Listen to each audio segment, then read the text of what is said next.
안녕하세요. 사랑하는 성도님, 은혜의 주님이 우리와 함께 하십니다. 우리와 함께 하시는 주님을 찬양합니다. 기도합시다. 주님, 그 놀라우신 은혜 감사드립니다. 십자가에 대속 제물 되어 주심으로 저희들을 구원하여 주시고 하나님의 거룩하고 복된 자녀로 세워주신 그 사랑과 은혜에 감사합니다. 또한 저희를 그리스도의 몸을 이루는 교회가 되게 하시고 교회를 이루고 통하여 우리의 삶이 거룩하고 아름다운 생명과 진리의 길을 걷는 삶 되게 하여 주셔서 감사합니다. 오늘도 주님의 말씀을 갈망하고 기다리고 또 사모하며 말씀 앞에 섭니다. 주님, 저희의 마음을 깨우쳐 주시고 새롭게 하여 주시고 오늘도 말씀으로 충만하게 채워 주시옵소서. 예수님 이름으로 기도합니다. 아멘.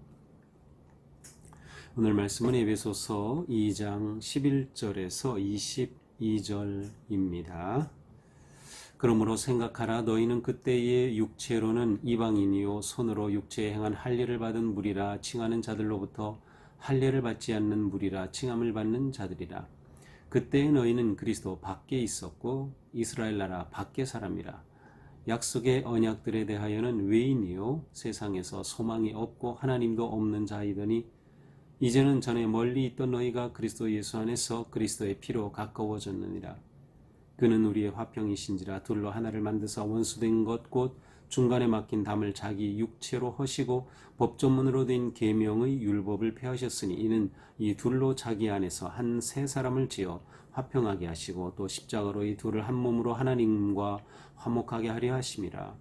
원수된 것을 십자가로 소멸하시고 또 오셔서 먼 데 있는 너희에게 평안을 전하시고 가까운 데 있는 자들에게 평안을 전하셨으니 이는 그로 말미암아 우리 둘이 한 성령 안에서 아버지께 나아감을 얻게 하려 하심이라. 그러므로 이제부터 너희는 외인도 아니요 나그네도 아니요 오직 성도들과 동일한 시민이요 하나님의 권속이라. 너희는 사도들과 선지자들의 터 위에 세우심을 입은 자라. 그리스도 예수께서 친히 모퉁이고 돌이 되셨느니라. 그의 안에서 건물마다 서로 연결하여 주 안에서 성전이 되어가고 너희도 성령 안에서 하나님이 거하실 처소가 되기 위하여 그리스도 예수 안에서 함께 지어져 가느니라. 아멘. 자, 오늘 말씀은 그러므로라고 시작하는데요. 자, 그러므로 앞의 내용을 우리가 알아야 합니다. 어제 우리가 보고 묵상한 그러한 말씀이죠. 자, 2장 1절부터 10절까지 보면 아주 구원에 관한 중요한 핵심적인 말씀이 여기에 나와 있어요. 2장 1절은 이렇게 시작되었어요. 그는 허물과 죄로 죽었던 너희를 살리셨도다. 예수 그리스도께서 너희를 살리셨다. 그 은혜의 원리를 8절에서 이렇게 설명하죠. 너희는 그 은혜에 의하여 믿음으로 말미암아 구원을 받았으니 이것은 너희에게 난 것이 아니요 하나님의 선물이라. 자, 이처럼 예수 그리스도께서 죽었던 너희를 살려주셨다. 다시 말하면 구원받았다. 그런데 이 구원은 어떻게 받은 것이에요? 하나님의 은혜로 그것을 믿음으로 말미암아 하나님께서 선물로 주신 것이다 라고 하는 거죠. 이렇게 하여 하나님께서는 그리스도 예수 안에서 믿는 자들을 거룩한 하나님의 자녀로 또 하나님의 작품으로 만드셨어요. 10절에 보니까 우리는 그가 만드신 바라 포이에마라는 뜻인데 하나님의 최고의 작품이라는 뜻이에요. 걸작품이다. 자, 그러므로는 바로 이러한 것을 이제 말씀하시고, 자, 너희가 이렇게 놀라운 은혜 가운데 구원을 받았지. 그러므로 어떻게 합니까? 생각하라. 여기서 생각하라 라고 하는 것은 기억하라, 명심하라 라는 뜻입니다. 명심해라, 기억해라. 무엇을 기억합니까? 11절부터 쭉 설명이 나오는데 너희는 그때에, 자, 여기서 너희라고 되어 있으니까 복수죠. 예수님을 믿는 성도들이 복수가 되면 무엇이 됩니까? 교회가 됩니다. 성도가 모여 교회를 이루죠. 그래서 이것은 너희는, 이것은 교회로 그냥 보아도 전혀 손색이 없습니다. 자, 너희는 그때의 육체로는 이방인이요. 너희는 그때 육체로는 이방인이요. 자, 여기서 그때라고 하는 표현이 나와요.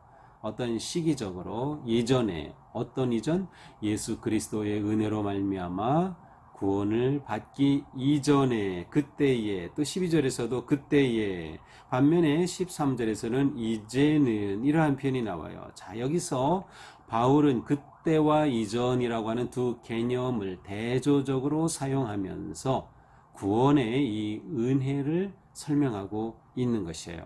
자, 그때는 어떠한 존재였습니까? 구원받기 전에는 육체로는 이방인이었다. 그렇죠. 혈통으로는 이방인이에요. 이스라엘 사람이 아닌 유대인 밖에 이방인. 육체 행한 할례를 받은 무리라 칭하는 자들로부터, 그러니까 쉽게 말하면 유대인들로부터 할례를 받지 않은 무리라 칭함을 받은 자들, 무할례자다. 멸시, 차별을 받은 거죠. 할례가 없다는 것은 언약이 없다는 뜻이에요. 하나님의 그 놀라운 언약. 예수님의 은혜로 구원받기 전에 너희는 어떤 존재였는가? 이방인이었고 혈통으로는 이방인이었고 종교적으로는 할례받지 않은 자들이었다. 약속의 언약이 없는 자, 소망이 없는 자였어요. 또 그때에 어땠습니까? 12절에 보니까 그리스도 밖에 있었다. 지금은 그리스도 안에 있어요. 하지만 이전에는 그리스도 밖에 있었다. 또 이스라엘 나라 밖의 사람이라, 이방인이란 또 다른 표현이죠. 약속의 언약들에 대하여는 외인이다. 하나님의 아브라함을 통해 주신 또 율법을 통해 주신 많은 언약의 계명들이 있어요. 그런데 이 언약으로 말한다면 너희는 언약과 전혀 상관이 없는 외인, 외국인이었다.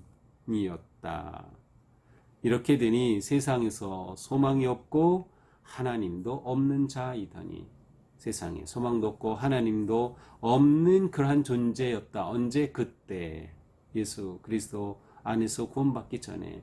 자, 하지만 13절 이제는, 자, 반대로 이제는 어떠한 존재가 되었습니까? 멀리 있던 너희가 그리스도 예수 안에서 그리스도의 피로 가까워졌다.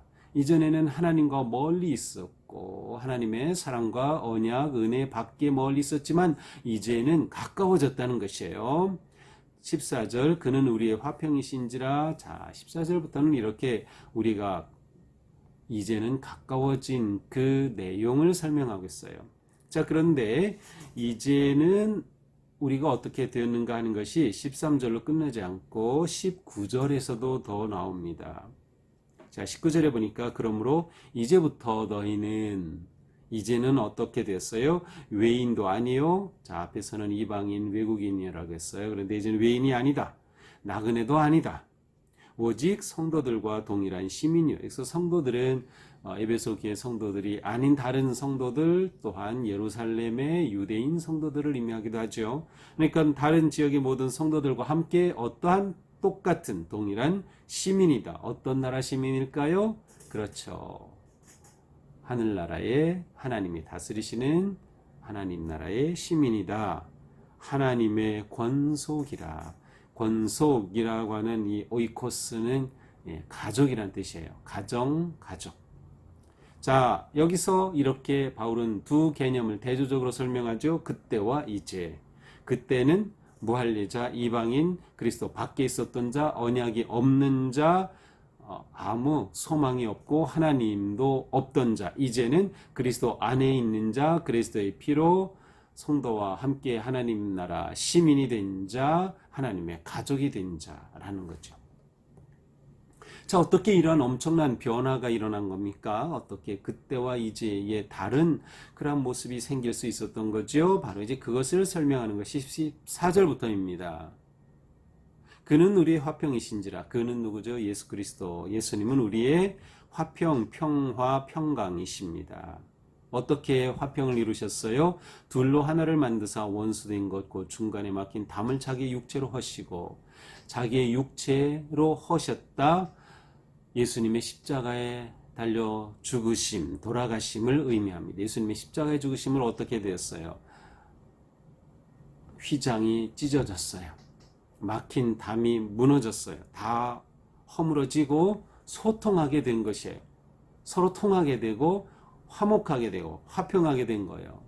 먼저는 하나님과 그리고 다른 사람과 이처럼 놀라운 화평의 은혜가 예수 그리스도의 십자가를 통해서 온 것을 설명합니다. 15절 법조문으로 된 계명의 율법을 폐하셨으니, 자, 법조문으로 된 계명의 율법, 이것은 구약에 나오는 모든 율법을 말하죠. 이 율법은 이전에는 유대인에게만 적용되고 유대인에게 주신 언약의 약속이었는데, 이 율법이 어떻게 되었어? 예수 그리스도 안에서 성취가 된 것입니다. 그래서 여기서 율법을 폐하셨다는 것은 율법이 무가치하게 됐다는 것이 아니라 율법을 완성하심을 의미하죠. 예수 그리스도를 통하여 율법이 성취된 것이에요. 이렇게 될 때 어떤 일이 일어납니까? 이 둘로 자기 안에서 한 세 사람을 지어 화평하게 하시고, 이 둘로 유대인과 이방인 이 둘을 한 세 사람, 한 세 사람은 한 사람을 가리키는 것이 아니라 교회를 가리킨다고 보면 좋겠어요. 그래서 이렇게 둘로 나뉘어 있던 것이 교회가 되어 화평하게 하셨다. 교회는 무엇이죠? 그리스도의 몸입니다.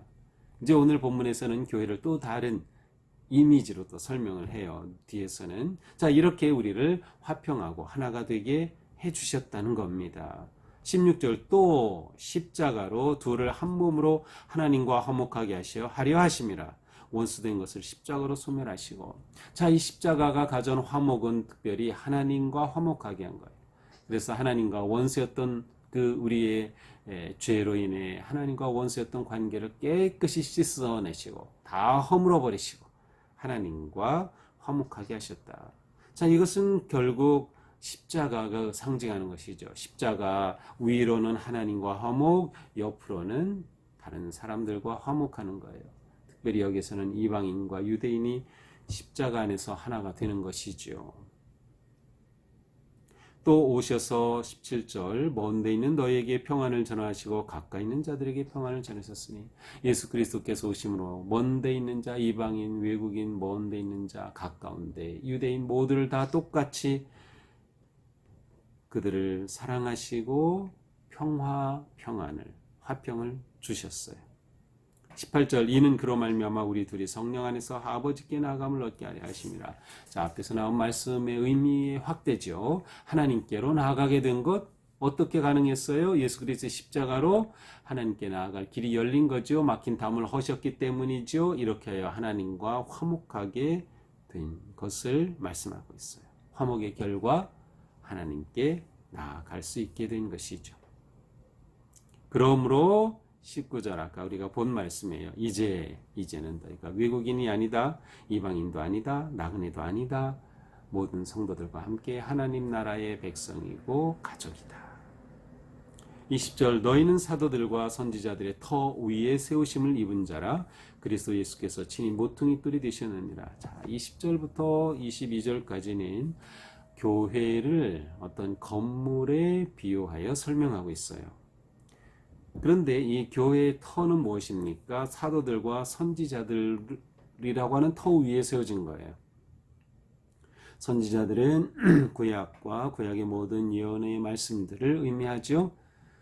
사도들은 예수 그리스도와 함께 사역하셨고 그 생명의 복음을 전해주고 가르쳐준 거예요. 바로 이것 위에 교회가 세워지는 거죠. 이 위에 세우심을 입은 자라. 그리고 예수 그리스도는 친히 모퉁이 돌이 되어주신다. 여기 모퉁이 돌이라고 하는 이 단어는 두 가지 의미로 가능해요. 머릿돌이라는 그러한 의미, 아니면 보통 우리 이제 기초석이라고 하죠. 정초석이라고도 하고, 이런 의미도 있고, 캡스톤이라고 하면은 이제 옛날에 그 건물을 지을 때 서로 둘을 이렇게 이어요. 또 있다가 딱 가운데 아치형으로 딱 만납니다. 바로 요 맨 마지막에 끼워 넣는 돌을 캡스톤이라고 해요. 이게 머리라는 캡, 이마에 머리 쓰는 거죠. 캡스톤. 그러니까 여기서 말하는 머릿돌은, 모퉁이돌은 우리가 말하는 정초석, 기초석이 될 수도 있고 캡스톤이 될 수도 있어요. 저는 그냥 이 둘 다를 그대로 다 받아들여도 좋겠다고 생각을 합니다. 자, 예수님인 교회의 기초가 되시고 교회의 중심이 되시고 교회의 머리가 되신다는 거예요. 이렇게 교회를 세우시고 우리가 하나님과 화목하고 서로 화목한 그런 복된 길로 인도하여 주신 거죠. 자, 이처럼 교회가 건물로 이루어진다면 예수님이 모퉁이돌이 되신다. 그 안에서 건물마다 서로 연결하여 주 안에서 성전이 되어가고 성전이 되어간다. 지금 성장해가고 성숙해가는 모습이죠. 교회는 결코 혼자 이룰 수 없어요. 우리가 모여야 교회가 되고 서로 연결이 되어야 되죠. 우리가 그리스도의 사랑으로 하나가 될 때 건강하고 행복한 교회가 되는 겁니다. 22절 너희도 성령 안에서 하나님이 거하실 처소가 되기 위하여 그리스도 예수 안에서 함께 지어져 가느니라.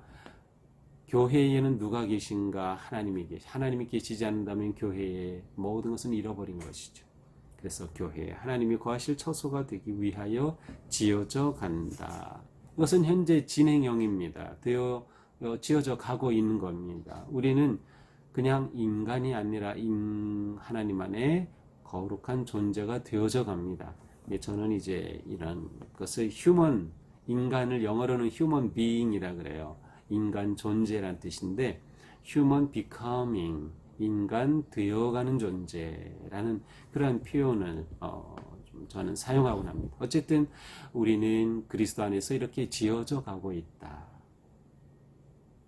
거룩하고 건강하고 복된 교회로 우리는 계속해서 지어가는 그러한 성도들이다라고 하는 것이죠. 자, 오늘 말씀을 보면서 우리는 예수 그리스도의 은혜로 구원받았다고 하는 놀라운 은혜, 이 구원에 대해 다시금 기억하고 명심하면서 우리 자신에 대해서 한번 생각해 보게 됩니다. 무엇보다 우리는 어떻게 참된 믿음의 삶을 살아갈 수 있을까? 항상 기억할 줄 알아야 되는 거예요. 오늘 말씀이 그러므로 생각하라, 기억하라, 명심하라 라고 시작이 되죠. 우리가 신앙생활을 잘 하기 위해서는 기억을 잘 해야 돼요. 잊어버리면 안 돼요. 무엇을 기억할까요? 물론 예수 그리스도의 그 놀라우신 구속의 은혜, 하나님의 사랑, 또 우리에게 주신 약속의 말씀들, 이 모든 것들을 기억해야 해요. 동시에 우리가 잊지 말아야 할 것은 내가 주님의 은혜로 이처럼 구원받기 전에 내가 얼마나 불쌍하고 소망이 없는 존재였던가를 기억하는 겁니다. 나는 이러한 존재였지. 이런 것을 기억할수록 하나님의 은혜가 더 깊어지고 새로워지기 때문이죠. 그래서 우리는 예수 그리스도의 십자가의 은혜를 기억하고 그 전에 내가 어떤 존재였는지를 기억하면 지금의 나의 모습, 내 정체성을 찾아갈 수 있어요. 그래서 두 번째로 우리는 내 삶의 위치가 분명해야 합니다. 그리스도 밖에 있었던 우리가 예수님의 은혜로 말미암아 그리스도 안에 들어오게 되었고, 또한 그리스도의 몸인 교회 공동체 안에 한 지체로서 가족으로서 들어오게 되었습니다. 바로 우리는 이 위치가 분명해야 돼요. 나는 항상 예수 그리스도 안에 있는다. 내 정체성이 분명한 것이죠. 우리는 교회를 통하여 믿음의 삶을 살아갈 때 교회에서 손님이 되면 안 돼요. 교회에서 손님이 되지 마세요. 나는 교회의 손님이 아니라 교회의 그리스도 몸의 가족이다. 이 사실이 분명해야 합니다. 그래서 교회가 정말 가족 같은 사랑하고 돌보고 희생하고 함께하는 그러한 건강한 교회로 세워져야 되는 것이죠. 또한 우리는 예수 그리스도의 은혜로 화목의 은총을 입었어요. 하나님과 화목하고 서로 화목하는 삶의 길을 열어주셨죠. 그러니 우리는 진정한 화목의 사도로 살아야 합니다. 평화의 사도입니다. 우리의 사명은 무엇입니까? 하나님을 기쁘시게, 사람을 복되게, 세상을 평화롭게 하는 거예요. 우리가 세상을 평화롭게 하는 성도가 되는 것이 매우 중요합니다. 이렇게 될 때 우리는 예수 그리스도 중심의 교회, 예수 그리스도께서 머리 되신 교회에 건강하고 복된 우리 교회로 세워가는 주님의 사랑받는 자녀가 되기를 축복합니다. 기도합시다. 주님 감사합니다. 오늘 말씀을 통해 우리가 하나님의 놀라우신 은혜로 구원을 받았으며 우리가 이전에 어떤 존재였는가를 다시금 기억함으로 지금 내가 누구인지 내 정체성을 회복하고 내가 어떻게 화목의 삶을 살아가며 또한 내가 항상 그리스도 안에 거하는 거룩한 삶 되어야 함을 깨닫습니다. 주님, 저희가 이러한 삶을 오늘도 살아갈 수 있도록 인도하여 주시옵소서. 살아가면서 평화의 사도가 되고 매사에 그리스도 안에 거하는 삶 되게 하여 주시고 내가 누구인지 내 정체성이 분명할 수 있도록 함께하여 주시옵소서. 우리의 믿음의 삶에서 결코 손님이 아니라 진정한 사역의 주인공이 되고 가족이 될 수 있도록 우리의 마음을 인도하시고 지켜주시옵소서. 예수님 이름으로 기도합니다. 아멘.